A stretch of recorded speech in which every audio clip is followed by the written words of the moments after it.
اللہ کے محبوب صلی اللہ تعالی علیہ وسلم نے فرمایا ان قریب کافر قومیں ساری تم پر ٹوٹ پڑیں گی، اور حضور علیہ الصلوۃ والسلام فرماتے ہیں کافر اس طرح مسلمانوں پر ٹوٹ پڑیں گے جس طرح بھوکے لوگ کھانے پہ ٹوٹ پڑتے ہیں۔ تو صحابہ نے عرض کی یا رسول اللہ صلی اللہ تعالی علیہ وسلم مسلمانوں کی تعداد اس وقت کم ہوگی؟ حضور فرمانے لگے نہیں، تم تو سیلاب کی جھاگ کی طرح ہوگے، بہت کثرت سے مسلمان ہوں گے۔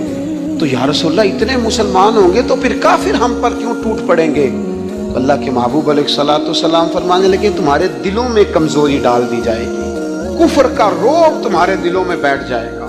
اے اللہ کے محبوب علیہ السلام ہمیں بتائیے تو صحیح وجہ کیا بنے گی؟ تو حضور فرمانے لگے وجہ صرف اتنی ہوگی کہ تمہیں دنیا سے پیار ہو جائے گا، موت سے نفرت ہو جائے گی۔ کیوں؟ تم سارا کچھ جینے کے لیے کرو گے، تمہیں مرنے سے محبت نہیں رہے گی۔